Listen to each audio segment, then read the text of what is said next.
we asked them, what is the collection that turned you on to short fiction and inspired you as a writer? Nearly all of them have said Drinking Coffee Elsewhere. ZZ Packard is a goddess. That's kind of scary to me.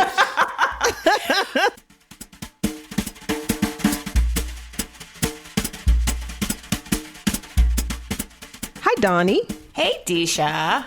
I feel like so many of our interviews and stories have led us to this very exciting moment. All of the conversations we've had here on Ursa Short Fiction, there are a few books and a few writers who keep coming up over and over again as a source of inspiration. This writer, this one is very high on that list. So many of us read these stories, and it opened us up to what was possible with short fiction. I know exactly what you mean, and I also know exactly who you're talking about.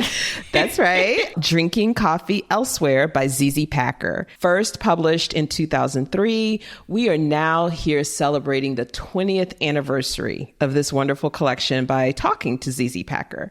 We're going to learn about her journey as a writer and who inspired her work, which in turn inspired so many of us. I'm Deesha Philyaw, author of The Secret Lives of Church Ladies. And I'm Dawnie Walton, author of the final revival of Opal and Nev. And this is Ursa Short Fiction, the podcast where we geek out on our favorite short stories. This show is produced with support from you, our listeners. Become an Ursa member today by going to ursastory.com/join.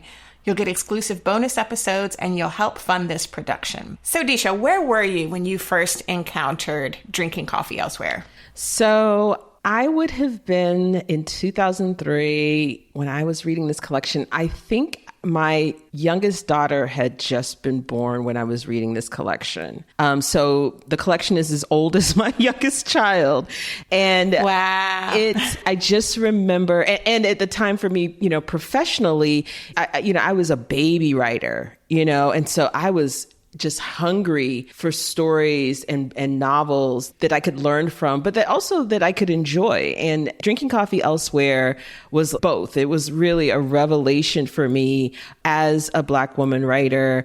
I didn't know I was going to write a short story. Short story collection. I was aspiring to write a novel, but I had not read short stories like this that focused on, in particular, it was the Black girlhood in these stories that I remember kind of really vibing to at that time as I was thinking about my own Black girlhood and then raising two little Black girls at the time. So that's where I was. How about you? So I wasn't even a baby writer at the time. I was just not even thinking that was something I could do, but very much a reader. And I do think I was trying to think back to 2003. And I think this might be the first short story collection I ever bought with my own money. I think I had in high school or middle school or something like that, like an Edgar Allan Poe collection, that we were reading for class. But, there was a time in my life, years and years before I was tapped into the literary community or to any buzz having to do with it. Completely not part of that at all. I was just a reader, and I would go to the bookstore every couple months and pick up a handful of books. And I would go to that table, right? And the table I'm talking about, that has all the acclaimed titles, the books with the seals and the medals and all those things on them. And I would just read the things on the back, the descriptions on the back. I would look at the author photos. I would read maybe the first couple pages. And I remember turning this book over and seeing a photo of ZZ on the back. It's this black and white picture of her that looks almost vintage, like those old tin types. And something about her put me in mind of Zora Neale Hurston, this picture of her. Ooh. And so that was enough for me. I was like, look at this fabulous woman. I picked it up.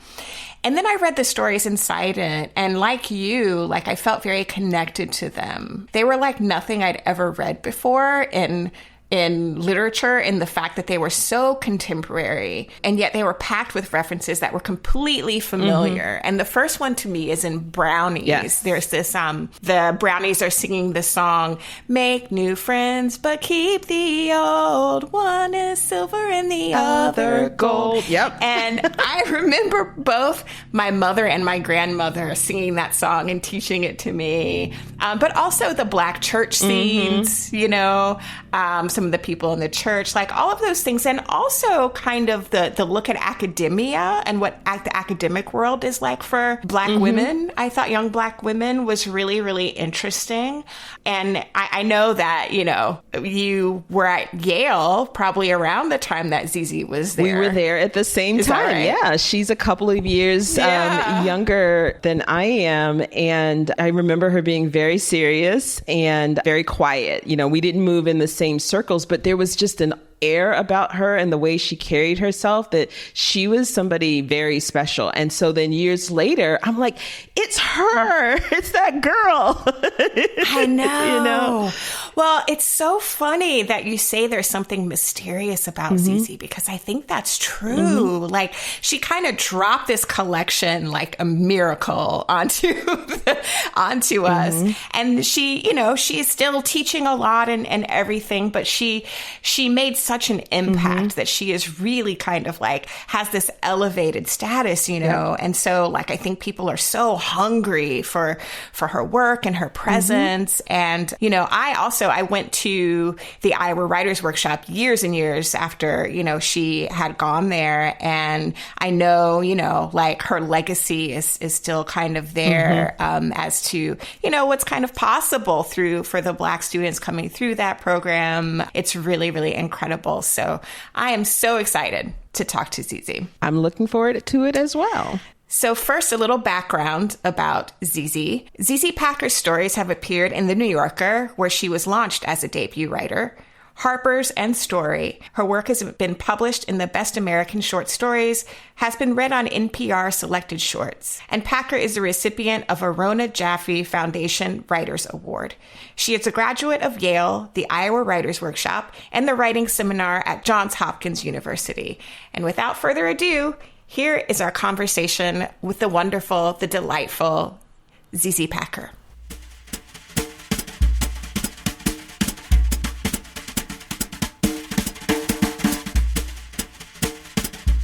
Zizi Packer, it is an honor to have you here with us. Thank you for being on Ursa. Thank you. I am so honored to be here. So we always ask our guests, and we've had quite a few stellar guests at this point. We ask them, what is the collection that turned you on to short fiction and inspired you as a writer? And I am telling you, Zizi, nearly all of them have said Drinking Coffee Elsewhere. Zizi Packer is a goddess. That's kind of scary to me. So I guess my question to you is, Zizi the goat. At the time you were putting this collection together, and let me just say, we are here celebrating 20 years of Drinking Coffee Elsewhere. Oh my God, yeah. Probably the first short fiction collection that I ever owned, right? Oh my gosh. Yeah. So back in 2003, you blazing these trails. Yes. Zizi, what writers or collections were you looking to at that time for inspiration for what you were doing? Oh my God, it's just such a scary question. I guess I've used the word scary twice already. I would say the collections that I was looking at, well, I will say this. Before, when I was in college and even at Hopkins doing an MA, I kind of tended to read a lot of novels. But yet I knew that, you know, the form that I was working in was the short story. And so I think I just gradually began, you know, there were all these anthologies and it kind of all the same stories that you might see. I mean, there'd be like Tobias Wolff or Richard Ford and all that, those people, and Raymond Carver. And it was only when I just was sort of like, okay, I do want to see short story collections by more women and by African Americans. So then I think that and women who were African American. And so then I was sort of like, okay, well, I began to see that James Allen McPherson wrote Hue and Cry and Elbow Room. And when I just picked those up, I was I kind of was like, wait a second, why haven't I heard of this person more? Why haven't I heard of this person before? I think I had heard of him, but he wasn't touted in the same way that all the kind of early 80s, what I consider them to be the early 80s writers of short stories that were just on all these anthologies. And so when I read those stories, I just felt like this is a genius just working. And so he was definitely one, And then I think that Lori Moore, there was something about just her humor that I just fell in love with. And it was like, it could be snarky and sly and sarcastic. And so that it was that. But between, I would say Lori Moore, Stuart Dybek, James Allen McPherson, reading Percival Everett, like just all of these, I just gradually started seeing, okay, wait, there are all these people who just have these amazing collections, and yet we just don't hear about them as much, and they're not as taught as often. Lori Moore for sure gets taught a while, but I still am surprised by how little James Allen McPherson gets taught. Of course, I've read, Baldwin, and it's great to go to, if you really want to go all the way back to like Chekhov or those, like a Chekhov or somebody like that. But, for me, McPherson was kind of, was able to sort of show me what a short story could do grounded in, the African-American South, or like what it meant to talk about or like have something about manhood or relationships or whatever, and be just, to me, fully authentic. Later on, I think I started looking at like Junot Diaz was Drown and those stories, which just had so much voice. I know that, he's had like, there's been, a lot of controversy surrounding him, but those stories with the voice, I just think it's like amazing. Edwidge, there are tons of people that I kind of am was in awe of then. And then I was able to like eventually meet some of them, like Edward P. Jones, Lost in the City. I feel like he was another person. He himself was touched by McPherson in terms of just like McPherson having mentored him a little bit. So those are some of the key ones. But then the list could go on very quickly. I could keep going and like, okay, this person for these stories, or this person for just this one particular story. It took me a long time to warm up to like Alice Munro. You know what I'm saying? I think that, but I'm a firm believer that, in literature, you can love a person's writing, you can like a person's writing, but it just may not be the writing that it's going to, center you, or the writing that's going to completely move you. And that's okay. It's like music in that way. But those are a few. Great.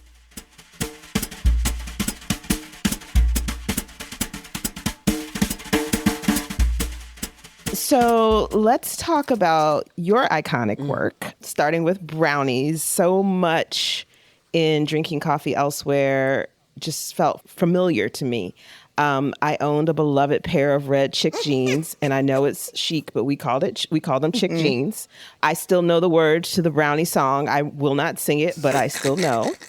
I had been a brownie at an AME church, just like in the story, growing up. And the church ladies were our Girl Scout leaders. I don't think we ever went camping, but I probably quit before they did camping because I was only there a minute. Anyway, though, I don't think, though we didn't actually meet, you and I were at Yale at the same time, ZZ. And I remember seeing you walking around campus, and I think working at the dining hall as a fellow Black girl. So, we see each other. I was in Pearson. You were in Pearson, I was in Trumbull, And so you were in Commons. You worked in Commons. That's where No. I worked in Trumbull.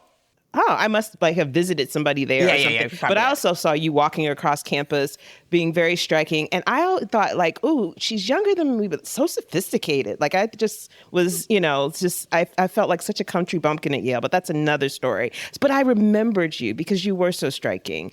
But I didn't know that you were a writer. And that's sort of the question that I'm eventually going to get to is, were you writing when you were at Yale? So when I was reading the title story, when the collection first came out, it brought back all those memories of my time at Yale.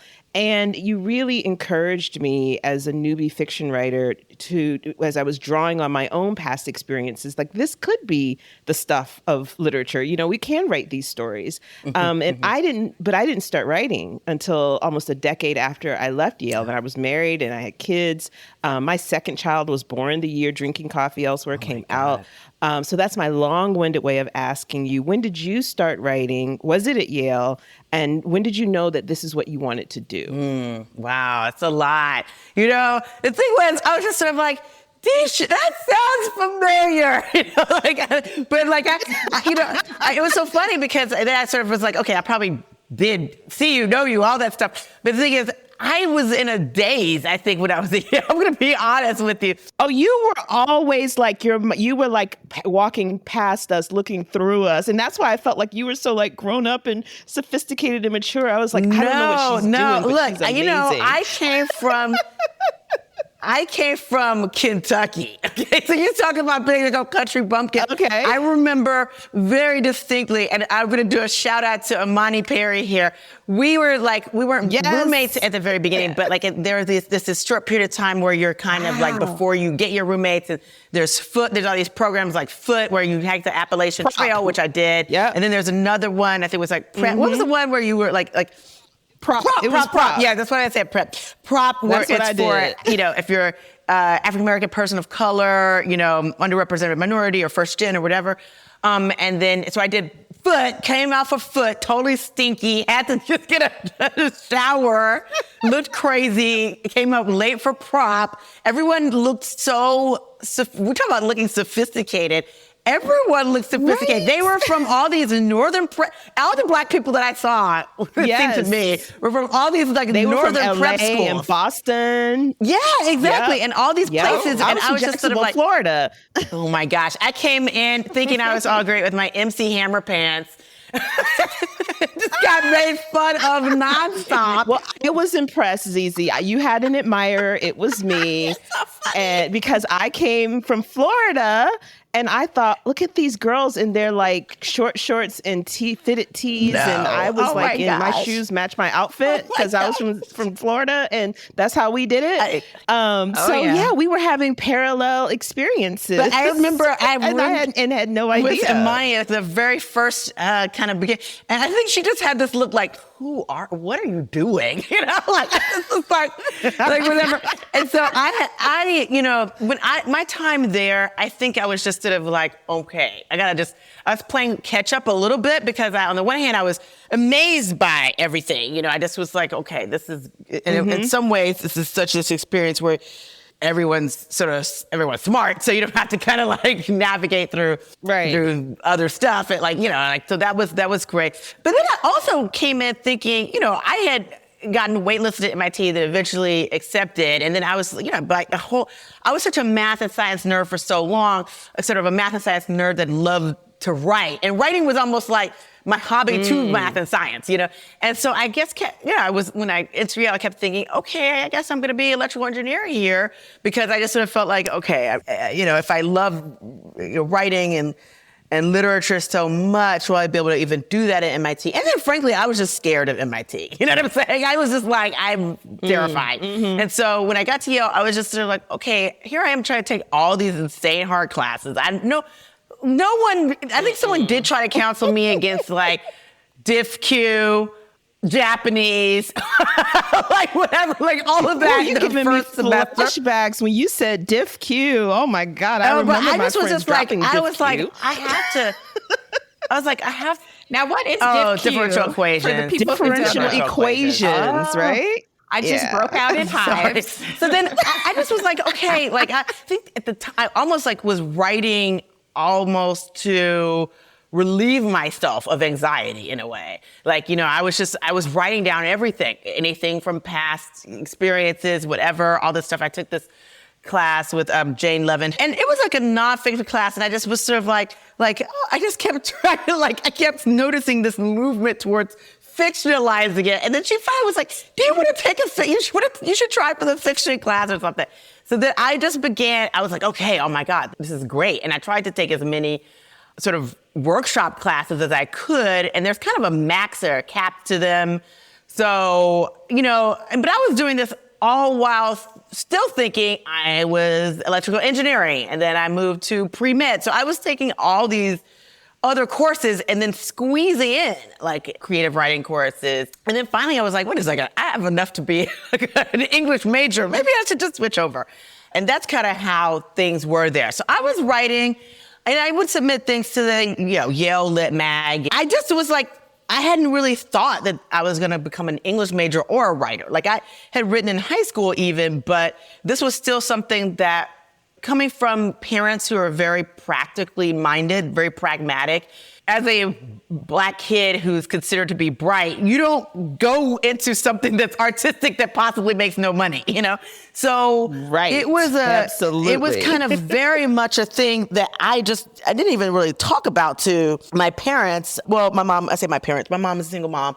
And I really think that she just thought, after, I don't even think she knew I wrote until after college when I basically told her, I was like, well, I'm going to go to this program at Johns Hopkins for writing. And she was just like, what are you doing? I don't think she would even admit that now. But, I was determined to just make it on my own. And I just kind of did that for a long time and subsisted off of pretty much no money and did other things like SAT prep and whatever to just make money. But I lived in like a studio apartment that, I really think I remember that year I made like $8,000 a year.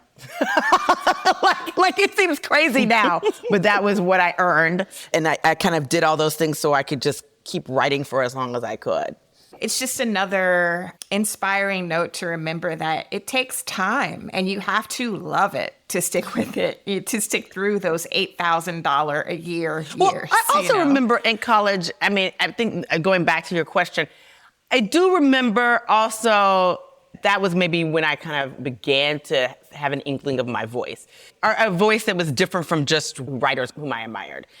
And so, for instance, I really did have this idea at the outset that, like, if you're a writer, you basically, you looked at the New Yorker, you found these words, like, these words that were like foreign sounding words. They were always either French or German. They required an umlaut or, like an accent aigu or something like that. Like all that stuff to me sounded writerly, I love Toni Morrison. So I was trying to write this totally, what I thought were lyrical sentences. It was just a kind of thing where, like, it was the weirdest pastiche that I would try to do of, like, a book off, like, Toni Morrison, like Flannery O'Connor or somebody like that. And it was just like, what are you trying to do? And I think that after a while, there was one time when I had submitted to this writing contest at 17 magazine.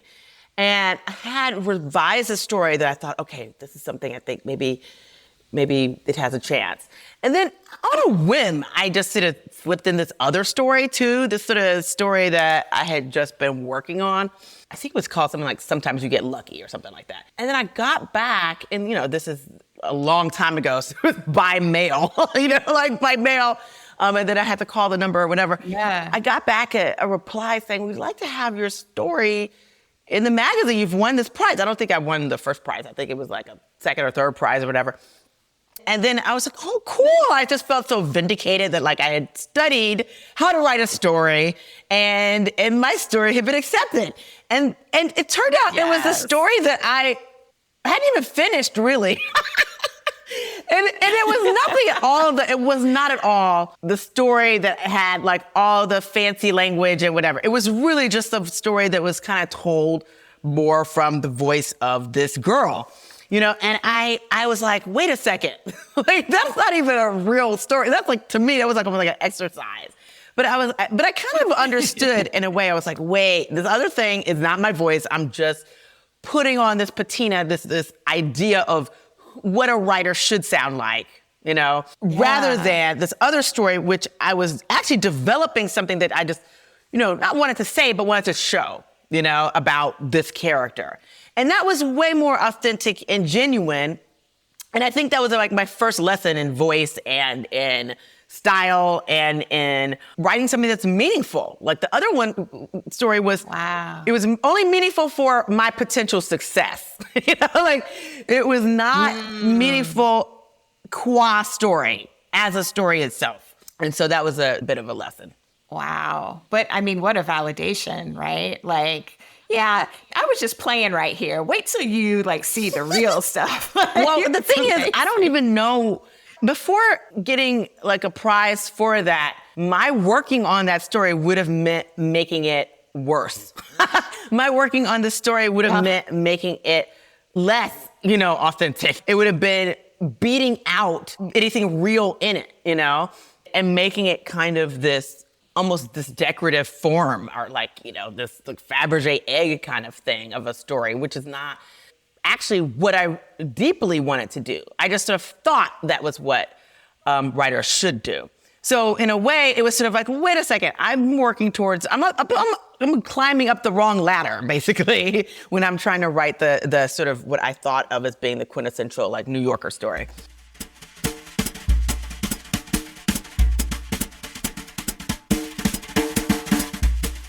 My favorite story in the collection is Every Tongue Shall Confess. And this is... Oh, wow. And it's surprising? No, it's not surprising in retrospect, but I was just like, since no one ever says that, but then I was like, knowing who I was talking to, I was like, yes, it makes sense. Well, then you know what I'm going to ask then. So, that story and some of the others in the collection, including Brownies, as we talked about, these stories made me curious, what your background is in relation to the Black church and how the church came to influence your fiction. Yeah, I feel as though growing up in a Pentecostal church that, it was inevitable that one day there would be a story that would involve the church, and my relationship with the church isn't one of condemnation. On the one hand, the idea of fundamentalism to me is problematic in kind of all of its forms, right? And that's just me, But I don't think of the Black church as being tied to fundamentalism in the way that I see a lot of, at least white American churches being. And what it's more tied to, I think, is community. And I, love and respect that community still, I just think that when I was a kid, I found certain aspects of some of it wasn't necessarily even the closed-mindedness of the people. I think it was more of just the tenets were sort of odd. And I was just always a questioning kid, So I was just always like, well, what about this? What about that? And in that way, I began to wonder, well, what would it be like if you had someone who was, I know it sounds weird to say about that life, because that typically means something else, in our way of speaking. But this was her life, and someone kind of just makes her a little bit have to deal with questioning some aspects of things, but then they also, for there to be something wonderful out of it in some weird way, like a love story or something. When I was writing it, when I initially started writing it, I think that was the only story that I think I wrote the draft of in basically 2 days, or a day or two. And then just, revised it here and there. I think I actually left it alone for a while, and then I knew that I had to, revise everything for the book.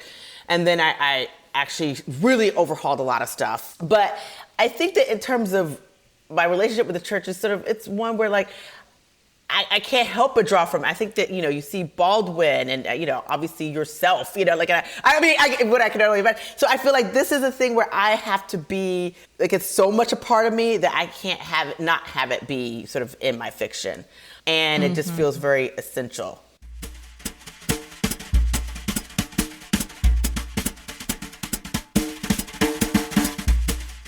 So this collection is packed with so many characters that I just love, right? So I think my favorite is Marie from Speaking in Tongues. I just loved her very much.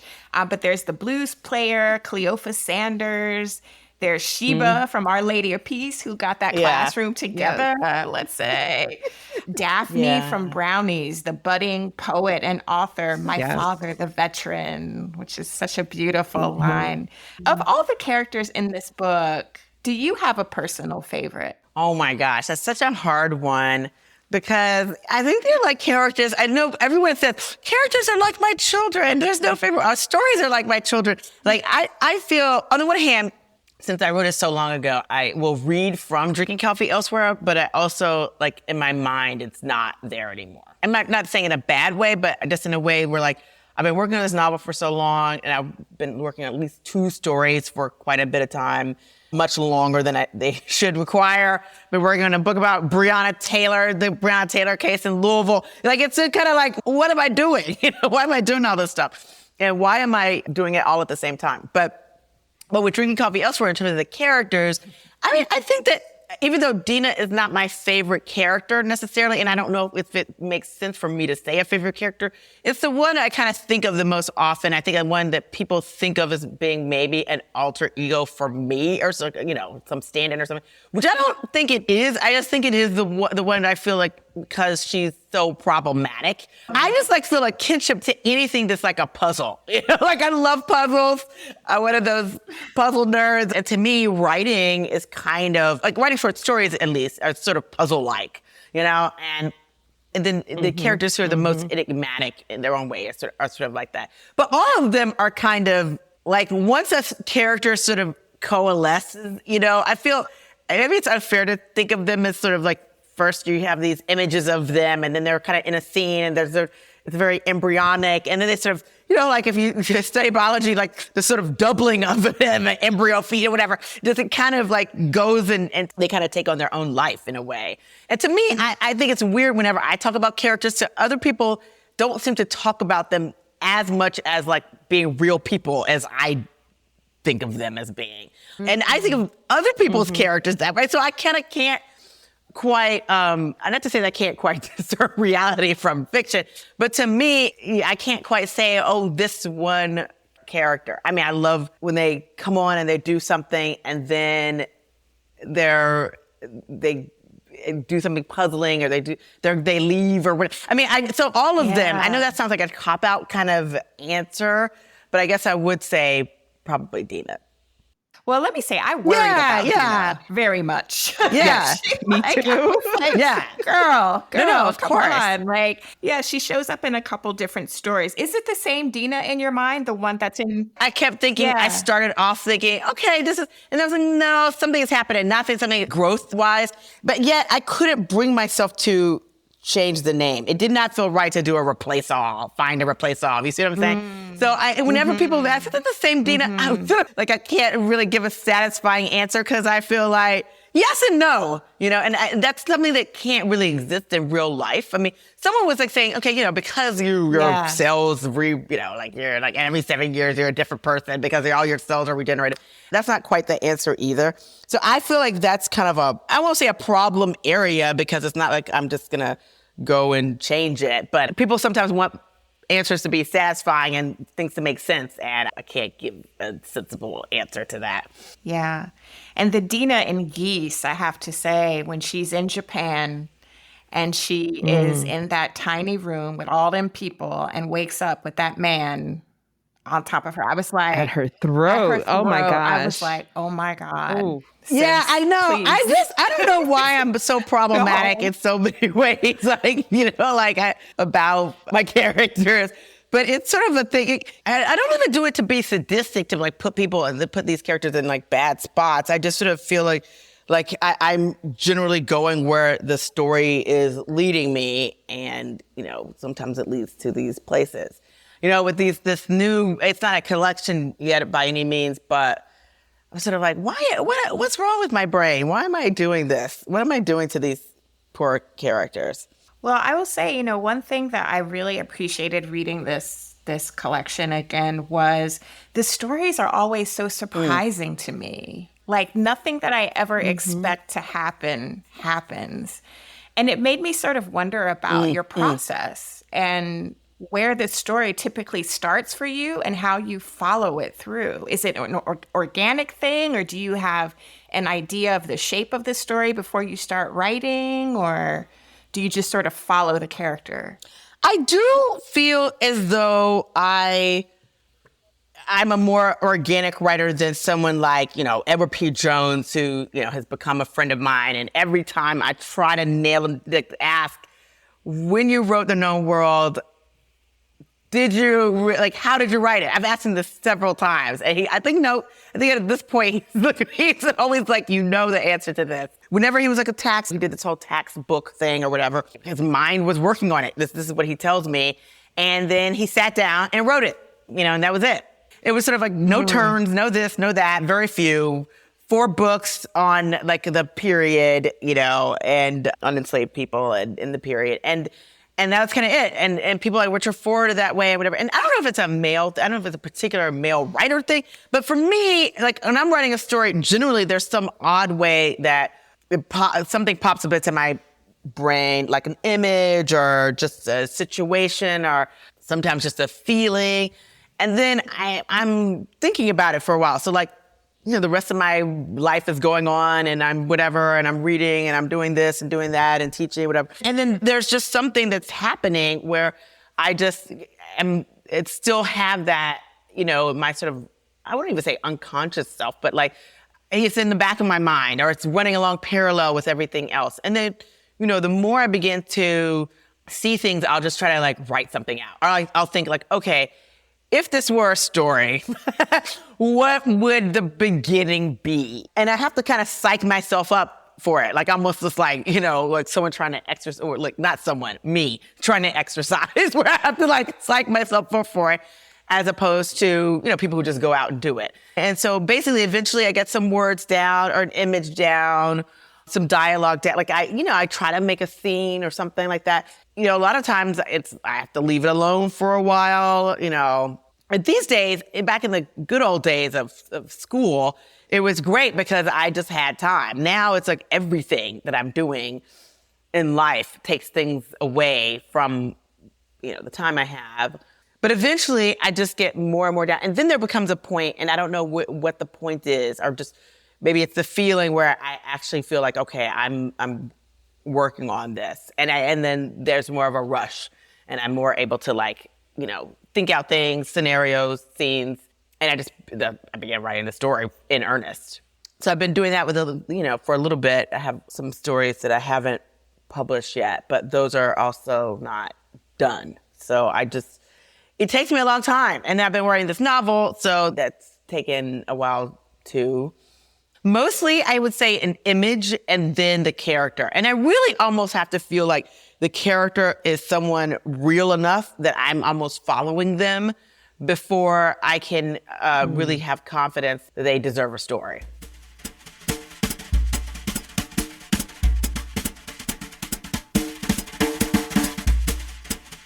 Zizi, what do you think is the best sentence you've ever written? Like if I had to pick out, I'm really a lover of sentences. So it's not even just like, oh, so all of them are so great or anything like that. It's more just that like, once I've written something, I only know that I thought it was good enough for me to keep, And so now it's just a matter of like, what do other people think? Like I have this friend and she heard me read a bit of the novel, and her name is Akua Naru. She's an amazing hip hop artist that, she's known internationally, but not here in America because, I don't know, we just have Kanye. America. Yes, that's who Americans are listening to. Because America. So she liked this one thing, but it's not a sentence. It's just not one sentence, I guess.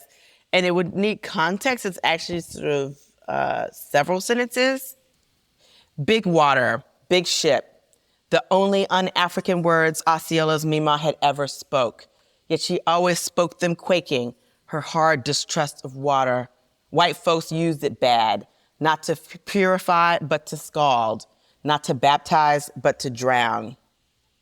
So I don't know, it goes on after that, but I don't know. She liked that one. And, I think that's her. But, I think I sort of stopped on preview. I love it. Purify. New, I know. Ooh, I feel special. Newer. You heard it here first, folks. You guys.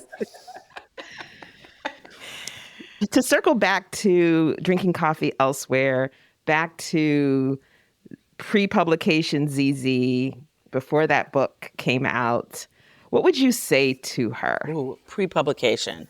About the process, about writing? Yeah. I think I would have maybe told her to stick to her guns on some aspects of the collection. I had like actually a different title. I did like the title Drinking Coffee Elsewhere, but I actually had a different one in mind. I actually wanted it to be Every Tongue Shall Confess. And I think that was my editor, whom I love. She's Cindy Spiegel. She's just one of the smartest and most amazing people around, and published Just Mercy, and just tons and tons of books that like are amazing books. I think that like she was saying that, okay, well, there's a Zora Hurston sort of book that's coming out that sounds too similar.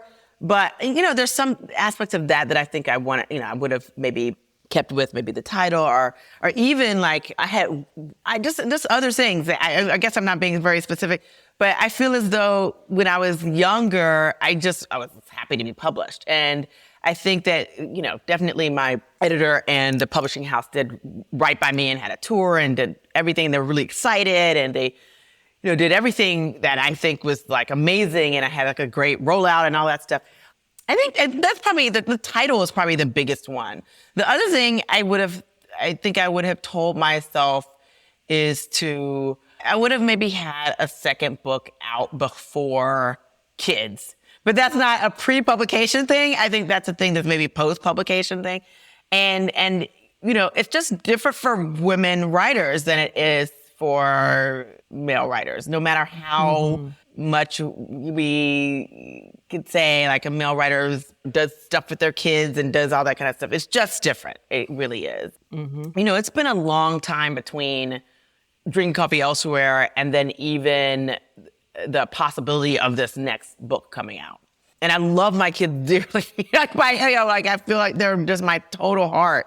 But being a single mother and trying to write and teach and be the sole breadwinner and raise them correctly, as the Bible says, in the way that they should go, as we would say in the church, is a gargantuan Herculean task. And some people might say Sisyphean, but I don't even know if that's a pre-publication. Probably is a pre-publication too, because I just sort of thought, okay, you have a book, and then you can do what you need to do. And then, your other book will come out like in, a couple of years or a year or something like that. No, that's very real. Yeah. That's very real.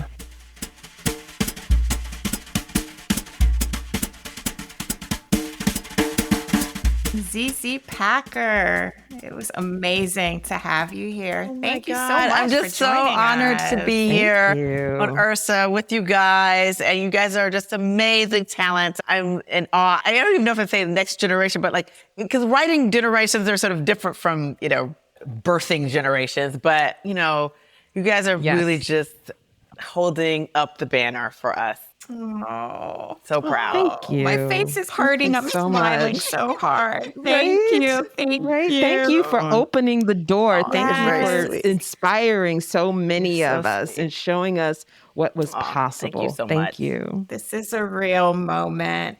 And thanks everyone for joining us. If you like what we're doing at Ursa, be sure to share this podcast with your friends. And if you'd like to support us directly, become an Ursa member by going to ursastory.com/join. You'll help fund production of this show and keep us going. We'll see you next time.